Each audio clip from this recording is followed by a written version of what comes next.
Metals और non metals के बारे में कई सारी चीज़ें एज ए इंट्रोडक्शन में स्टडी करी कि आखिरकार हमारे जितने भी एलिमेंट्स हैं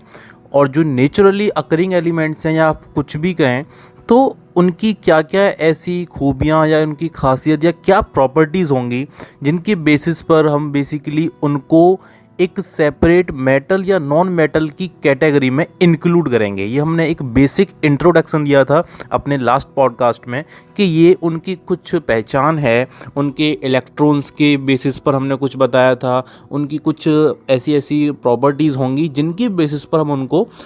मेटल और नॉन मेटल की कैटेगरी में स्पेशली डिनोट करेंगे, ये उसके अंदर इंक्लूड होंगे। तो हमने उनका बेसिक इंट्रोडक्शन में सबसे पहले उनकी जो पहचान बताई थी स्पेशली वो उनके इलेक्ट्रॉन्स शेयरिंग के बेसिस पर बताई थी, उनके इलेक्ट्रॉनिक कन्फिग्रेशन के बेसिस पर बताई थी।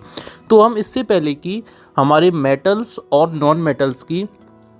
फिज़िकल प्रॉपर्टीज़ या फिर केमिकल प्रॉपर्टीज़ की स्टडी करें, उनके बेसिस पर उनका एक नया आपका जो भी कैरेक्टरिस्टिक्स बनेंगी उनके बारे में स्टडी करें, तो उससे पहले हमारे कुछ बेसिक टर्म्स होते हैं किसी भी ऑब्जेक्ट की, किसी भी एलिमेंट की जो फिज़िकल प्रॉपर्टीज़ हैं, उनके कुछ टर्म्स हैं जिनके थ्रू हम ईजीली किसी भी एलिमेंट के आपके जो टर्म्स हैं उनको समझने के बाद उनकी फिजिकल प्रॉपर्टीज़ को और भी इजीली अच्छे से समझ सकते हैं। तो आज उन सारे टर्म्स को एक एक करके क्लियर करते हैं। So hello everyone, my name is Suraj Singhania, the founder of SRJ group, and welcome to our science channel SRJ science hub. तो ये जो हमारे बेसिकली टर्म्स हैं, इनकी कुछ हमारे नेम्स हैं, जैसे कि हमारी मोस्ट इम्पोर्टेंट जो हमारे टर्म्स हैं, बाकी के सारे जितने भी हमारे टर्म्स हैं वो उन्हीं के अंदर इंक्लूड होते हैं। तो ये हमारे कुछ इस तरीके से हैं। सबसे पहला फिजिकल स्टेट, सेकंड नंबर पे मेल्टिंग पॉइंट और बॉइलिंग पॉइंट, थर्ड नंबर पे हमारा लस्टर आता है, फोर्थ नंबर पर मेलिएबिलिटी, फिफ्थ नंबर पर आपका डक्टिलिटी आता है, सिक्स्थ नंबर पर आपका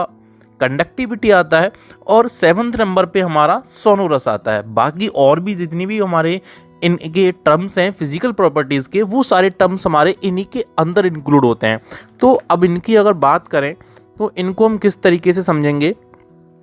इनमें हम ऐसे समझ सकते हैं कि जो हमारी फिजिकल स्टेट होती है, मतलब हम जो 9th के फर्स्ट चैप्टर में पढ़कर भी आ रहे हैं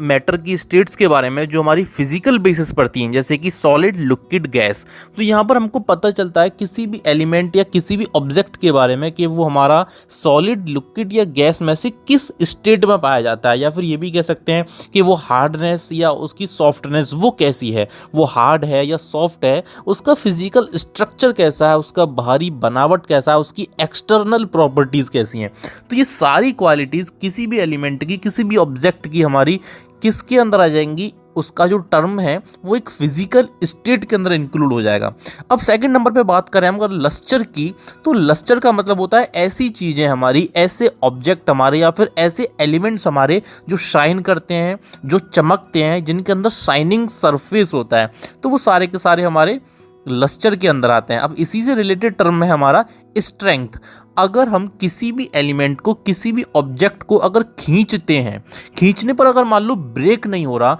वो भले ही उसकी स्ट्रेंथ हमें खींचने पर, मतलब हमें टेंसाइल प्रॉपर्टी मिल रही है, उसको खिंचाव जो हम दे रहे हैं खींचने पर, अगर वो ब्रेक होने की जगह है हम उसको खींचकर लंबा कर पा रहे हैं थोड़ा सा, और वो इतनी जल्दी इजीली ब्रेक नहीं हो रहा, तो वो उसकी एक स्ट्रेंथ हो गई। तो ये भी हमारा एक टर्म है।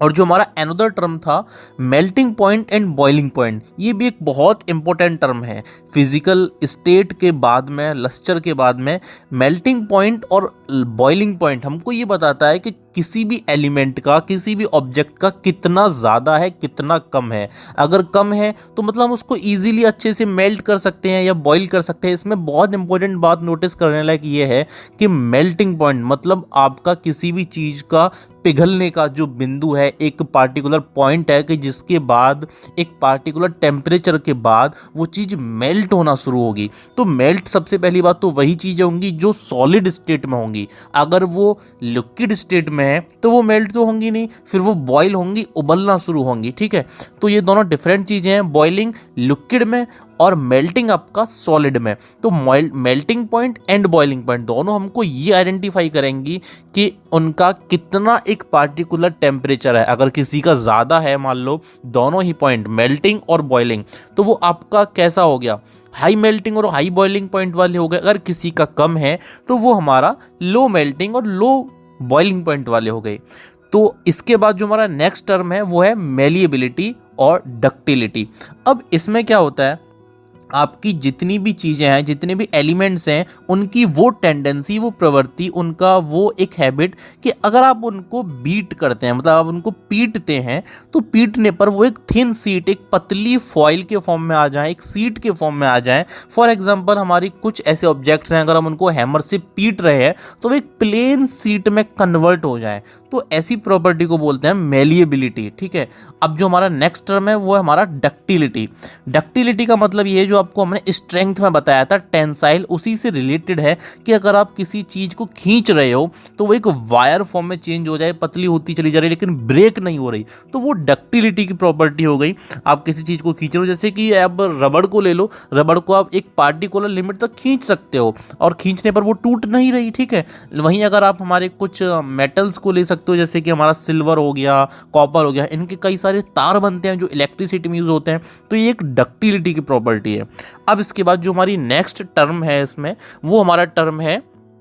कंडक्टिविटी का। अब कंडक्टिविटी को दो पार्ट में डिवाइड किया गया है। कंडक्टिविटी मतलब कैसी कंडक्टिविटी, पहली बात तो कंडक्टिविटी है क्या, ये है आपकी दो चीज़ों से रिलेटेड, पहले तो थर्मल कंडक्टिविटी और दूसरी आपकी इलेक्ट्रिकल कंडक्टिविटी। मतलब आपकी थर्मल का मतलब हीट और इलेक्ट्रिकल का मतलब आपका करंट से और इलेक्ट्रिसिटी से रिलेटेड। ठीक है, मतलब आपकी ऐसे कौन से एलिमेंट हैं, ऐसे कौन से ऑब्जेक्ट हैं, थर्मल मतलब हीट, जो हीट को बहुत जल्दी एब्जॉर्ब करेंगे या बहुत देर में एब्जॉर्ब करेंगे, जो बहुत जल्दी हॉट हो जाएंगे या बहुत जल्दी आपके ठंडे भी हो जाएंगे। ठीक है, तो आपके जितने भी रेडिएशन से रिलेटेड, आपके हॉटनेस से रिलेटेड, कोल्डनेस से रिलेटेड, आपके जितने भी एलिमेंट होंगे, जितने भी ऑब्जेक्ट होंगे, वो सारे आपके थर्मल कंडक्टिविटी के टर्म्स को अपने अंदर रखेंगे। अपनी जो उनकी प्रॉपर्टीज होंगी वो सारी थर्मल कंडक्टिविटी के अंदर इंक्लूड होंगी, फिजिकल प्रॉपर्टीज के अंदर। अब अगर बात करें आपकी इलेक्ट्रिकल कंडक्टिविटी की,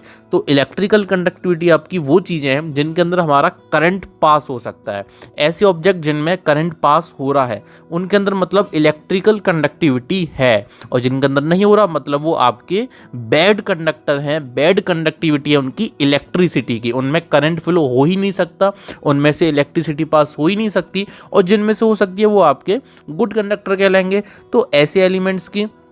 जो फिजिकल प्रॉपर्टीज होंगी वो आपके किसके अंदर इंक्लूड होंगी, इलेक्ट्रिकल वाली, इलेक्ट्रिकल कंडक्टिविटी के अंदर। तो ये जो कंडक्टिविटी है मतलब उनका कंडक्टर किसके फॉर्म में है, थर्मल कंडक्टिविटी के फॉर्म में या इलेक्ट्रिकल कंडक्टिविटी के फॉर्म में या दोनों के फॉर्म में। ठीक है, तो ये सारे आपके कंडक्टिविटी के टर्म्स हैं। तो ये हमारे कुछ बहुत ज़्यादा मोस्ट इंपॉर्टेंट टर्म्स थे, किसी भी आपके मेटल या नॉन मेटल या किसी भी एलिमेंट की फिजिकल प्रॉपर्टीज़ को समझने में बहुत ज़्यादा हेल्प करते हैं। तो इसी में हमारा एक सबसे लास्ट और एक और टर्म है, वो है हमारा सोनोरिटी। तो सोनोरिटी हमको क्या बताता है कि आपका कोई भी एलिमेंट है या कोई भी आपका ऑब्जेक्ट है, अगर आप उसके अंदर एमिटिंग साउंड की प्रॉपर्टी देखते हो, मतलब अगर हम उन दोनों को आपस में टकराते हैं, किसी भी दो एलिमेंट को या किसी भी दो ऑब्जेक्ट को या दो से ज़्यादा ऑब्जेक्ट को, अगर वो एक दूसरे से टकराते हैं और टकराने पर अगर उनमें से साउंड एमिट करता है, आवाज़ बजती है, आवाज़ आती है,